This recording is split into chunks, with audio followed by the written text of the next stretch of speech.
Hi friends, good evening అందరికి. ఈరోజు topic వచ్చేసి వరల్డ్ ఫోటోగ్రఫీ డే.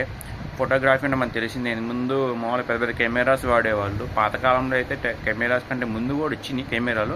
మీరు చూసే ఉంటారు, మామూలు సావిత్రి గారు పాత యాక్టర్ ఉంటారు కదా, ఆవిడ సినిమాల్లో కానీ కొన్ని సినిమాస్లో కానీ స్ట్రైట్ పెట్టి కెమెరా పెట్టి తీసేవాళ్ళు. తర్వాత ఏంటంటే క్యానాన్ కానీ నిక్సాన్ కానీ ఇలాంటి మంచి మంచి ఫేమస్ కంపెనీలు టెక్నాలజీ మార్చి చిన్న కెమెరాలా తీసుకొచ్చాయి అనమాట.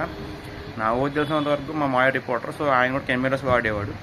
నేను టాపిక్ వచ్చేసి ఈరోజు వరల్డ్ కెమెరా డే. మనం ఫోటోలు తీసి పెట్టుకుంటే ఎప్పటికైనా నిలిచిపోతాయి అనమాట. హిస్టరీ పోయినా సరే మనం ఇప్పుడు దాన్ని తెలిసిపోయింది. నాకు అంతాగే నా చిన్న ఫోటోలు కూడా ఇప్పుడు దాకా ఉన్నాయని మీరు నమ్మవచ్చు. సో అదనమాట కెమెరా గొప్పతనం. ఇప్పుడు అంటే ఫోన్లో కెమెరాలు వచ్చినాయి, కానీ అప్పట్లో కెమెరాసే ఉండేవి. కెమెరా రీల్స్లో అవి కొనుక్కుని వాళ్ళు చేసేవాళ్ళు. సో మీరు ఎంతమందికి కెమెరా అంటే తెలుసు, కెమెరా ఎక్స్పీరియన్స్ తెలుసు, ఖచ్చితంగా కామెంట్ సెక్షన్లో చెప్పండి. Thank you so much. Hi friends, good evening అందరికి. ఈరోజు టాపిక్ వచ్చేసి వరల్డ్ ఫోటోగ్రఫీ డే.